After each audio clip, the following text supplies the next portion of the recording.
How are you coping, and how is the group coping with yet another absence? You have your moment in the beginning.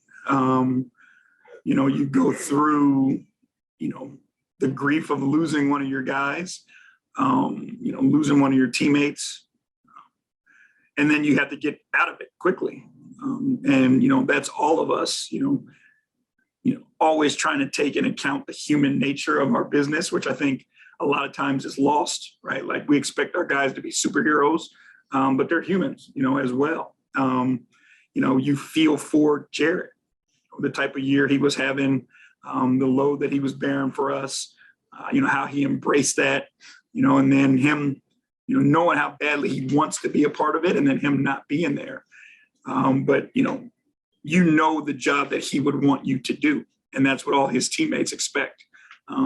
He wants his teammates to go out and compete their tails off, and try to win as many games as we possibly can. So we've got to carry his spirit with us.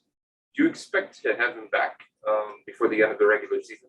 I'm still unsure on that. So when it comes to that, with the unsure nature of this particular injury, when Rondo went down, it was 1 to 2 weeks. Karras went down, it was 1 to 2 weeks.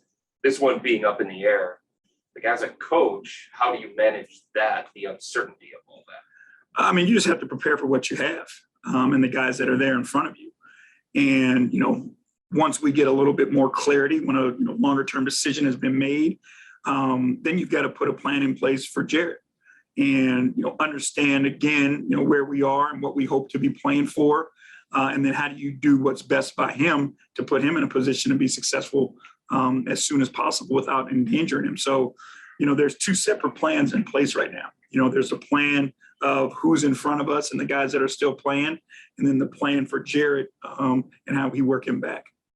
He understands the big picture of it. And, as terrible as it is, like injuries are part of sport. But, he's engaged. We talked today, he wished us luck. He'll still be with us as much as he possibly can and supporting guys. And sometimes, as we've talked about, leadership takes different roles and different looks. And, he's going to have to find that role now off the floor.